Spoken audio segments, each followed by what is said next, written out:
There is no doubt that Friedrich Nietzsche actually has come up as one of the greatest philosophers and critical thinkers of all time, and he has been largely responsible for shaping modern intellectual history and thought and even literature. His influence is so powerful that it covers not only philosophy itself but also spirals onto psychology and literature and other branches of knowledge.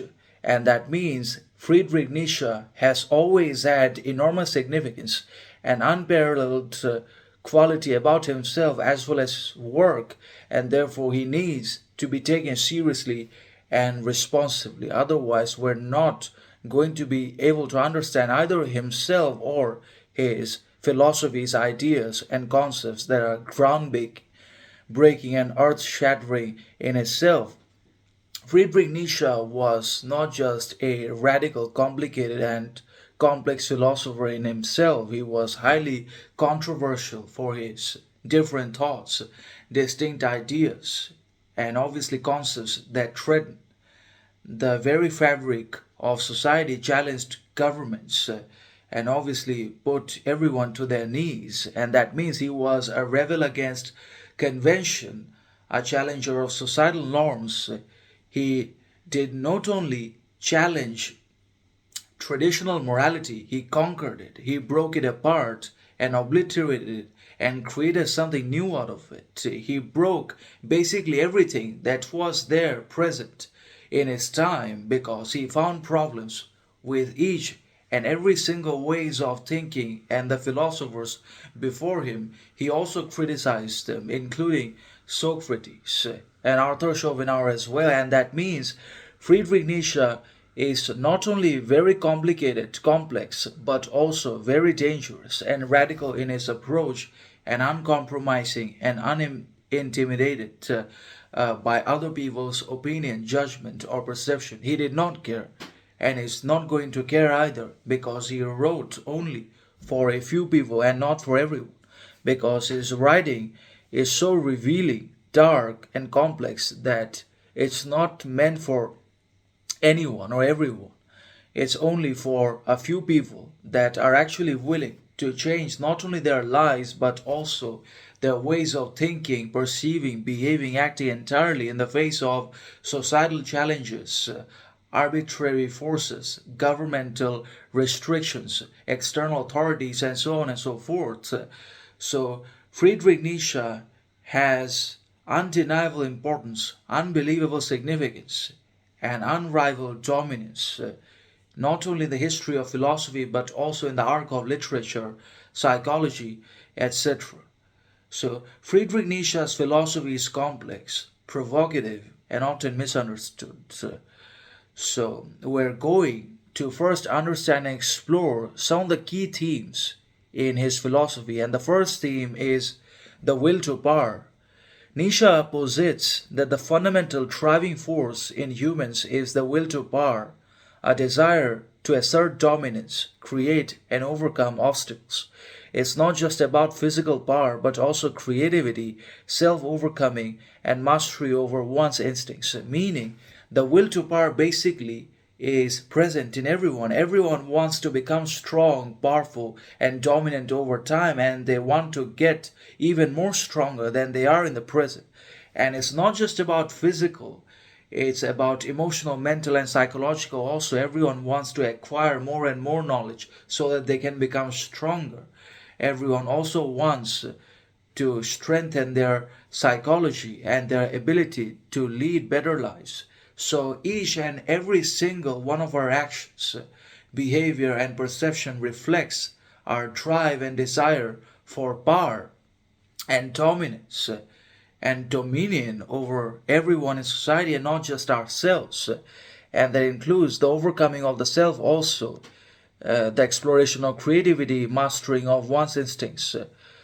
And the next theme is the Übermensch, which is translated from German into English in Overman or Superman.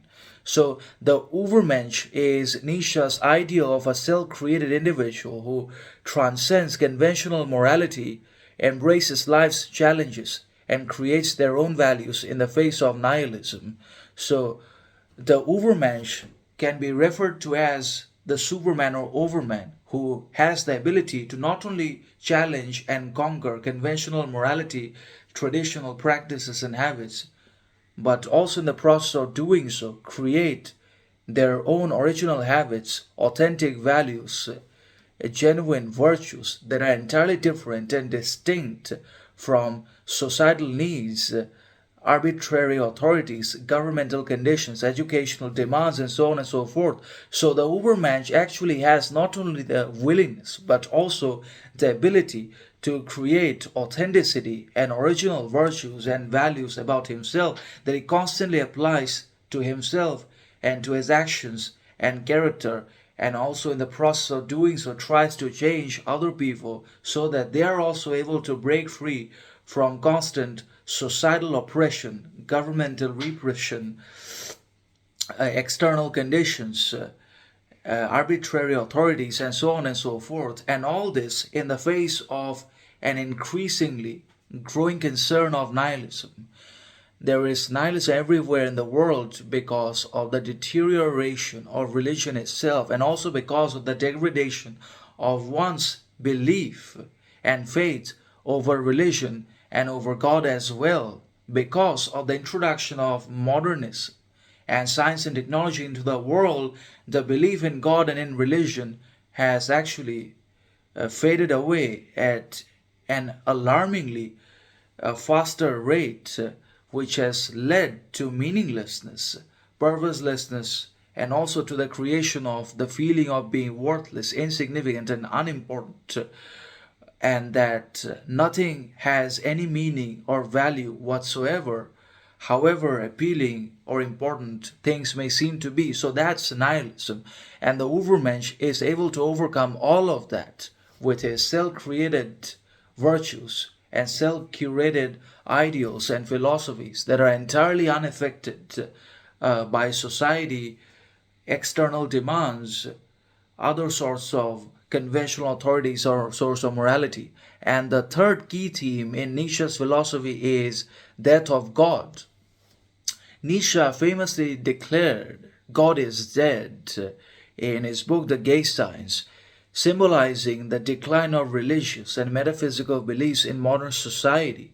This leads to a crisis of meaning or nihilism, which Nietzsche both warns against and sees as an opportunity for new values. Meaning, death of God basically means that the faith over religion has declined and it has died over centuries because of the introduction of modernism, and also because of the creation of science and technology in the modern world.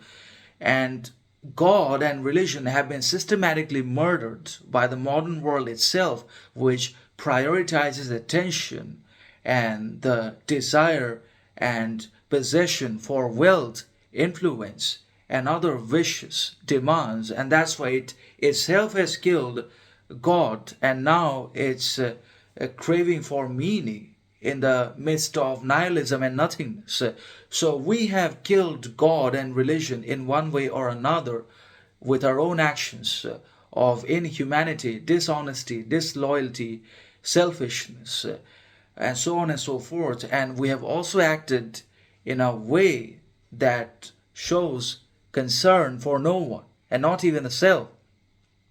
So the death of God is not necessarily related to the introduction of modern things in the world, but also the wickedness and the immorality that has somehow made its way to the psyche of the people of the world that now don't believe in doing anything good but harming others, whatever the cost or the consequence may be. But people just want to hurt or harm one another, whether through speech or action. And that's why God is dead, because he has been systematically murdered and eliminated by the modern world itself, which constantly pursues malicious pleasures, vicious desires, and obviously is trying to obtain wealth, power, and influence over anything else. And that includes substance, meaning, and significance also.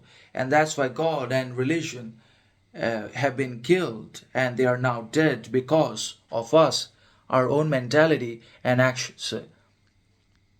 He also critiques Christianity for promoting a slave morality that devalues life and glorifies weakness. So Nietzsche also goes to criticize and condemn the religion of Christianity itself, which condemns suffering and obviously promotes a life of agreement, conformity, and weakness in society. But it's also important to keep in mind that if there is no suffering, then there is going to be no depth, significance, or worth in the individual character.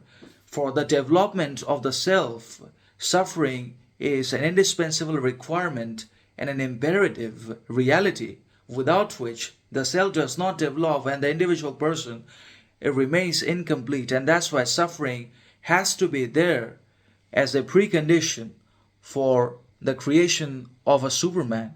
And the fourth important theme is master and slave morality. On the genealogy of morality, Nietzsche contrasts two moral frameworks. So, slave morality and master morality is basically the distinction between people that always obey, agree, and conform to societal conditions, external authorities, arbitrary pressures, and governmental demands, and so on and so forth. And those people that agree to all of this can be considered to be slaves to the whole malicious and malignant system that has been created by some evil and wicked people in the world that want to establish complete and absolute dominance, manipulation, and control over people by exploiting their weaknesses in the form of agreement, conformity, kindness, politeness, and so on and so forth. So people that agree basically fall into the category of slave morality. Their morality makes them slave because they always are in agreement with other people, their perceptions, outlooks, and also the demands of the external authorities, societal conditions, arbitrary forces, and so on and so forth. And the master morality basically prioritizes individuality, indifference, distinction of character, and simultaneously the development of integrity, character, honesty, loyalty towards oneself, and not the external world, authoritarian conditions, societal requirements. So, the master morality primarily values strength and prioritizes self domination under all circumstances and situations. It also prioritizes independence, self assertion, associated with ancient aristocrats. So Nietzsche sees slave morality as dominant in modern society, stifling the potential for greatness. So modern society is basically dominated by people who actually obey, agree, and conform to anything and everything that they see and that they encounter and that they are told to. And that means they worship slave morality because they are slaves. And that stifles the potential to become great, significant, and worthy. The slave morality basically kills the foundation and the pillar for greatness, significance, and also the development of integrity, morality, and character. And then the fifth key theme in his philosophy is nihilism itself. Nihilism arises when traditional values lose their authority, leaving individuals without purpose. Nietzsche views it as both a danger and a chance to create new values.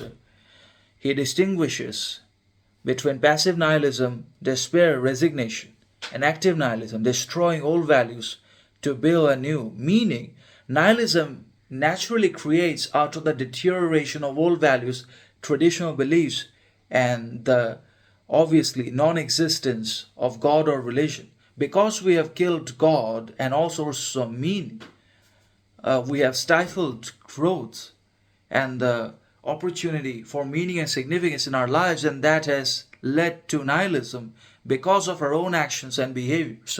So the modern world has been primarily and principally responsible for the occurrence of nihilism because it killed God with its own immoral behaviors and dangerous moralities.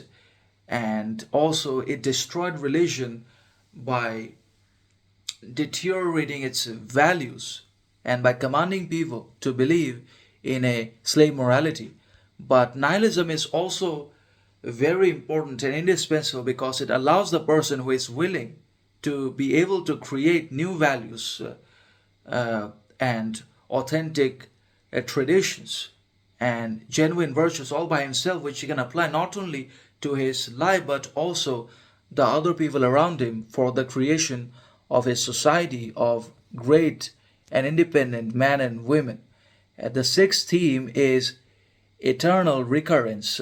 A thought experiment in his book or in his novel Thus Spoke Zarathustra. Imagine living your life infinitely, with every moment repeating, would you embrace it? Nietzsche uses this to test one's affirmation of life, urging a more fati love of fate. It challenges individuals to live authentically and create a life worth reliving. So everything basically repeats itself in one way or another. Everything is a repetition on a daily basis. So it depends upon us as to what we choose or what we are going to decide to do and what we are going to choose, whether we're going to choose ourselves or the external world, oppressive authorities, governmental conditions, simply to fit in or because we just want to get along with a degraded society and a deteriorated tradition, and obviously other sorts of malicious external forces. If we give in to all these externalities, then we fail. And if we can learn from our own monotonous actions that have been harmful to us and our dangerous habits and can create new values and genuine virtues, then we can actually use eternal recurrence to our benefit, advantage, growth, and prosperity. The seventh theme is perspectivism. In Beyond Good and Evil, Nietzsche argues that there are no absolute truths, only perspectives shaped by individual experiences and tribes. Knowledge is always partial and interpretive. So, perspectivism basically says that there is no absolute truth or absolute condition or requirement under any circumstance and situations. Everything that we see is basically a perspective of the people that live in society, and everything that we hear is essentially an opinion of all the people that created in their own ways with their own thinking, perception, behavior, or experiences. So there is no absolute truth of any kind, but only interpretations and perspectives of what we see, feel, and experience in our lives. And that means knowledge is also equally partial and interpretive, and neither absolute nor metaphysical. This undermines dogmatic claims to universal truths, encouraging critical thinking and openness to multiple viewpoints. Meaning, if there is no absolute truth or absolute conditions, and if everything is a perspective and an opinion, then there is no universal truth either, and that encourages us to engage in critical thinking, rational behavior, reasonable approach to things. So we have to entertain and we have to develop a rational, critical, and intelligent ways of thinking, acting, and behaving so that we're able to constantly create values, virtues, and qualities in our lives that we apply to better ourselves, our actions, our mentality, perspective, etc. And also, this opens the possibility of multiple viewpoints in a monotonous world and a society which represses us with the same viewpoints and morality, which is slave morality. And the final theme in Nietzsche's philosophy, the final core theme is critique of modernity itself. Nietzsche critiques modern society for its conformity, mediocrity, and suppression of individual greatness. He sees democracy, socialism, and egalitarianism as extensions of slave morality that level down human potential. So Nietzsche fundamentally criticizes modern society However great, significant, or advanced it may be, but modern society has always been preaching and making people practice slave morality, uh, which primarily focuses on unconditional agreement and unchallenged hegemony of the government, which imposes and gives nothing in return. Modern society believes in slave morality, so modern men are addicted to mediocrity. They are mediocre, they always conform, they always suppress their originality, their instincts, their desires for approval, and in the face of external challenges, societal pressures, arbitrary authorities, etc. So modern society basically kills the potential for happiness, peace, and content in one's life. Modern society and democracy are responsible for killing individuality, distinction, and difference that one can develop and extend into society itself. So, modern society itself can be seen as a great problem and a fundamental pillar to the achievement of greatness, distinction, significance in life. And in doing so, he also critiques science and rationalism for replacing one dogma or religion with another, ignoring life's irrational, creative aspects. So, Nietzsche, besides criticizing modern society for its promotion of slave morality and its undermining of individual greatness, distinction, and character, he also critiques science and rationalism because science replaces one thing with another and never provides a rational, satisfactory explanation to anything that happens. And rationalism also does the same thing. It basically replaces one religion's faults and insufficiencies with another religion's dogmas. And in doing so, science and rationalism ignore life's very irrational and creative aspects. So that's how his philosophy works. And when we talk about his philosophy, then we can see a very radical, complex, and angry philosopher who just wants to change everything because he sees everything as being wrong headed for everyone in society. So that's how it can be seen.